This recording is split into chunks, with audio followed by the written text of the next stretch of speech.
8-2. Como um clube falido virou o melhor do mundo. Esses últimos anos têm sido bem complicados para o Barcelona. É até impressionante ver como o time que era exaltado como o melhor do mundo e talvez até o maior de todos os tempos, agora tá quase virando piada, tropeçando de uma crise humilhante para outra. Lá atrás, com a chegada do Pep Guardiola em 2008, quando ele ainda tinha cabelo inclusive, o Barça estava no auge, contando com a galera talentosa da La Masia, como Busquets, Xavi e Iniesta, e com aquele trio de ataque lendário, o MSN. Nessa época, FC Barcelona era sinônimo de excelência e de um estilo de jogo único, praticamente incomparável. No meio de tudo isso, estava Lionel Messi, que muitos consideram o maior jogador da história. Mas em menos de 5 anos após o segundo triplete, um feito que nenhum outro time espanhol conseguiu, o Barça começou a entrar em crise. Sob a presidência do Bartomeu, o clube acumulou uma dívida gigante, passando de 1 bilhão de euros. Quando a pandemia chegou, a situação ficou ainda pior. Na temporada 2019-2020, o Barcelona levou um histórico 8-2 do Bayern nas quartas da Champions e caiu para segundo na La Liga. No ano seguinte, caiu pro PSG nas oitavas e terminou a Liga em terceiro. Já nas temporadas 21-22 e 22-23, o Barça nem passou da fase de grupos da Champions, algo impensável há pouco tempo. Depois de 4 títulos da La Liga em 5 anos, entre 14 e 15 e 18-19, o Barça só conseguiu levantar um título da Liga Espanhola nos últimos 5 anos. A situação financeira e as dívidas fizeram o time perder Messi de graça. Para piorar, essa fase ruim do Barça veio na mesma época em que o Real Madrid emplacou uma sequência impressionante de 6 títulos da Champions em apenas 10 temporadas, mais que o total do Barça na história. Na temporada passada, o Barça terminou 10 pontos atrás do campeão Real Madrid e só 4 pontos na frente do Girona, seu vizinho catalão na La Liga. E aí, enquanto o Real trouxe sem custo um dos melhores jogadores do mundo e o jovem mais promissor da América do Sul, juntando essa galera a nomes como Bellingham, Vini Júnior, Rodrigo, Camavinga e Tchouaméni, formando uma verdadeira super equipe preparada para dominar por anos, o Barcelona, atolado nas dívidas e ainda com problemas financeiros, teve que se virar. Viu Xavi sair, perdeu Gundogan que voltou pro Manchester City de graça, e trouxe apenas o Dani Olmo. Então, começamos essa temporada com uma narrativa bem clara. O Real Madrid é uma máquina pronta para dominar, comandada pelo estrategista Florentino Pérez, que deu uma aula de montagem de elenco. Já o Barcelona parece um carro desgovernado, tentando se manter competitivo e dependendo do ressurgimento de talentos da La Masia para não desmoronar de vez. E olha só, mesmo com quase um terço da temporada já rolando, o Barcelona perdeu só 3 pontos na La Liga e já está com uma vantagem de 6 pontos no topo da tabela. Eles bateram o Bayern de Munique, seu maior pesadelo, por 4-1, e ainda deram um 4-0 no Real Madrid no próprio estádio deles. Agora, se a gente olhar os números e os resultados, o Barcelona é o melhor time da Europa. E se a gente acreditar no que diz o prodígio de 17 anos, Lamine Yamal, eles ainda são o melhor time do mundo. Mas como é que essa mudança tão repentina e contra todas as expectativas aconteceu? E será que isso vai durar? O que será que o Barcelona realmente vale agora? Bom, é exatamente isso que vamos discutir no vídeo de hoje. Então, senta aí, relaxa, e vem comigo nessa jornada até a Catalunha, a terra que já foi de Pablo Picasso, para entender melhor essa transformação radical do Barcelona, que ninguém esperava. A maior mudança no Barça esse verão foi a saída do Xavi, a lenda do clube, e a chegada do Hansi Flick, o ex-carrasco do Barça. O legado de Xavi como jogador é indiscutível, ele é um dos maiores da história do clube, mas como treinador, as coisas ficam mais complicadas. Por um lado, ele conseguiu trazer de volta o título da La Liga na primeira temporada dele, o único que o Barça ganhou nos últimos 5 anos, apesar de todos os problemas financeiros e da reforma do Camp Nou, que fez o time jogar no Estádio Olímpico. Mas, por outro lado, ele não conseguiu passar da fase de grupos da Champions, algo que pro Barça é quase um pecado. Na última temporada, o time ficou bem atrás do Real Madrid e ainda teve várias brigas internas e com a mídia, o que deixou o clima bem pesado. A questão é que, nos 2 anos e meio dele no comando, foi difícil avaliar de verdade se o Barcelona estava indo bem ou mal, ou se o Xavi era bom ou não como técnico, já que a única experiência dele foi em 18 meses no Qatar, com o Al Sadd. Já o Hansi Flick é muito mais experiente. Ele comandou o Bayern de Munique no ano da Tríplice Coroa que incluiu aquela vitória histórica de 8-2 sobre o Barça, mas sua nomeação no Barça foi vista como um risco enorme pelo presidente Joan Laporta. O tempo dele no Bayern foi ótimo, mas bem curto, e depois disso ele teve 2 anos difíceis na seleção da Alemanha, saindo na fase de grupos da Copa de 2022 e sendo demitido depois de uma derrota de 4-1 contra o Japão. E, depois que o Julian Nagelsmann assumiu, a Alemanha melhorou, o que acabou deixando o Flick em uma situação bem ruim. Além disso, o Flick não fala nem espanhol nem catalão, nunca trabalhou fora da Alemanha e tem um estilo de jogo bem diferente da filosofia do Barcelona, o que dividiu bastante a opinião sobre a sua contratação. Mas, assim como no Bayern, onde ele pegou o time no meio da temporada e deu um gás, ele também teve um impacto imediato no Barça. O cargo de treinador do Barcelona é considerado um dos mais difíceis do futebol. Desde que o Johan Cruyff assumiu há mais de 36 anos, nenhum técnico conseguiu ficar mais de 5 anos no comando. Até o Pep Guardiola, que foi super bem e é praticamente uma lenda, ficou só 4 anos e precisou tirar um sabático depois, de tão intensa que foi a experiência. O Hansi Flick é o 9º treinador desde que o Guardiola saiu, há 12 anos. E, no ano passado, o Xavi disse, falando sobre o desgaste de treinar o Barça, é cruel e desagradável. Eles fazem você se sentir inútil todo dia. O Pepe me disse isso, o Valverde me disse, o Luís Henrique sofreu. O problema é que as exigências são absurdas. Você não aproveita, você coloca sua vida em jogo o tempo todo. É cruel. E, ao longo da última temporada, ficou bem claro que isso pesou demais pro Xavi, e foi isso, mais do que qualquer coisa em campo, que fez com que sua saída fosse inevitável. O cara que era praticamente improvável de durar mais de 2 anos e meio ali. Claro, ainda é cedo, mas até agora Hansi Flick parece estar se saindo muito bem, sem sucumbir à pressão.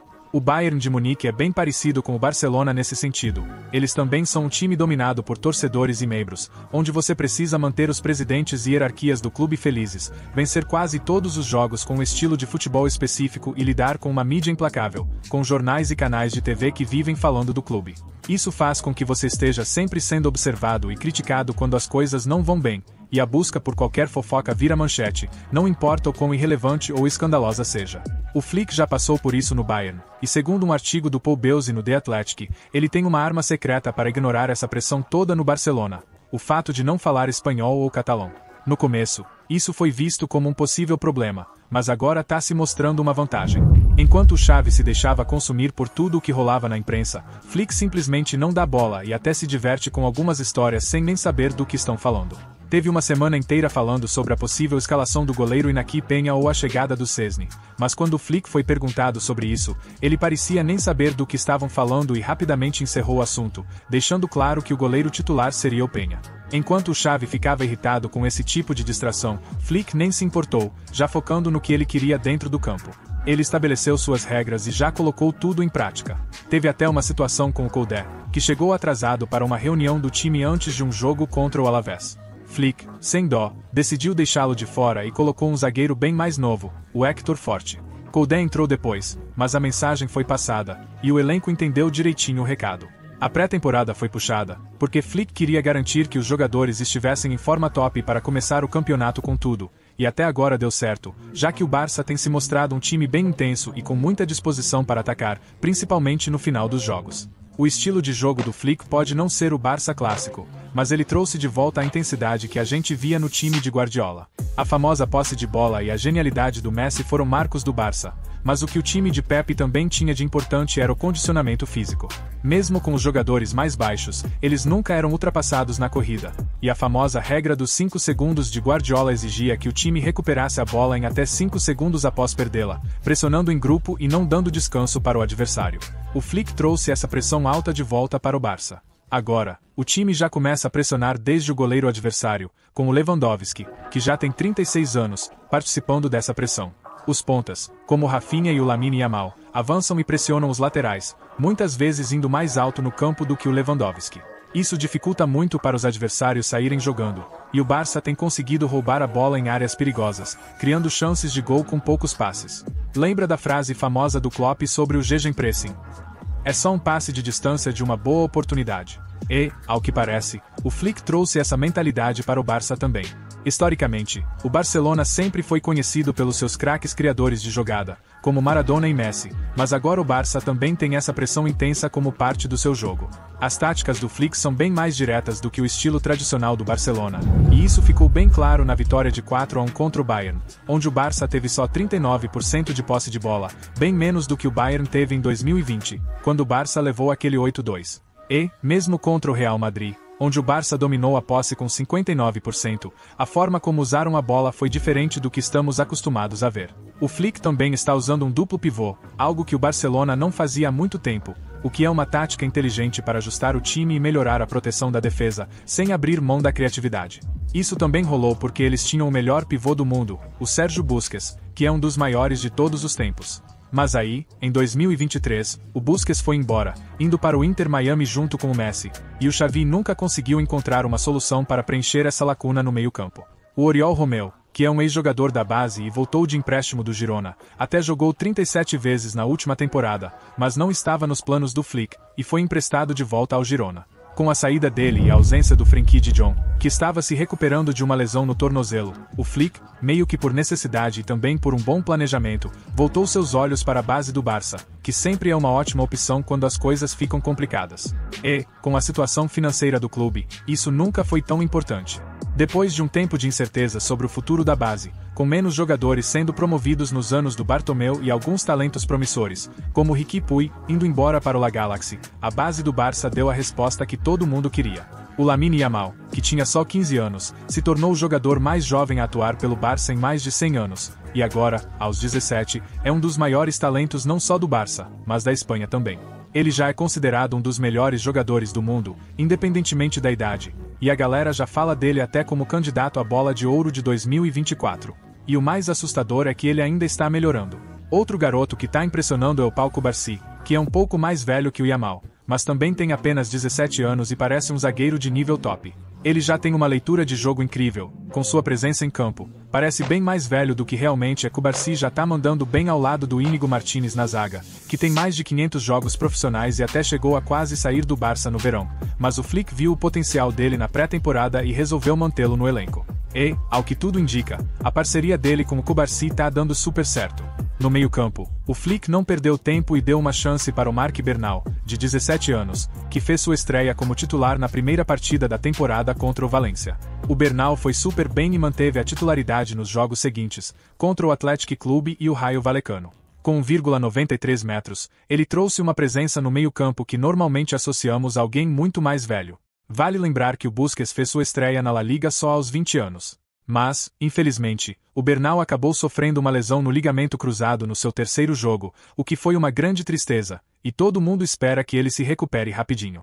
Com a ausência do Bernal, o Flick não hesitou e foi de novo buscar outro talento de La Masia, chamando Marc Casadó. Após o contratempo de Bernal, Casadó assumiu um papel crucial no meio-campo ao lado de Pedri, destacando-se em jogos importantes, como no clássico contra o Real Madrid. Casadó mostrou grande capacidade de passe e contribuiu na criação de jogadas, o que o tornou um dos preferidos de Flick, que trouxe uma dose de pragmatismo ao estilo do Barcelona. Com jogadores velozes como Rafinha e Yamal nas pontas e o instinto de Lewandowski, o Barça se tornou mais direto, conseguindo marcar 47 gols em 11 jogos, mesmo enfrentando várias lesões. Apesar do sucesso em campo, o Barcelona enfrenta dificuldades financeiras. A gestão de Joan Laporta dependeu de palancas financeiras, incluindo o projeto Spy Barça, que custará cerca de 1,2 bilhão de euros. Isso elevou a dívida total para quase 2 bilhões de euros, deixando o clube em uma posição vulnerável, principalmente com possíveis mudanças nas regulamentações financeiras da UEFA. Além disso, o Barcelona ainda lida com o escândalo Negreira e problemas com a Barça Mídia. Dentro de campo, apesar do alto nível de atuação, o Barça mostrou vulnerabilidades, como na derrota para o Osasuna, onde a falta de espaços e contra-ataques rápidos dos adversários expuseram falhas no sistema de pressão alta. Mesmo assim, o desempenho do time de Flick tem sido impressionante. Embora haja algumas falhas, elas são ofuscadas pelo desempenho impressionante de Flick no Barcelona. Mesmo com apenas 11 jogos na La Liga e 3 na Champions League, há razões para otimismo, ainda que seja cedo para conclusões definitivas. O Real Madrid continua sendo o parâmetro, mas está enfrentando dificuldades com a chegada de Mbappé e a ausência de Kroos, que afetaram a criatividade no meio-campo. Jude Bellingham ainda está se adaptando a esse papel, e a falta de Joselu diminuiu opções no ataque. O Real Madrid há tempos vence jogos mesmo sem jogar bem, mas, se essa fórmula falhar, o Barcelona parece mais preparado do que nunca para tirar proveito. Isso é tudo para o vídeo de hoje. Não se esqueçam de curtir e comentar.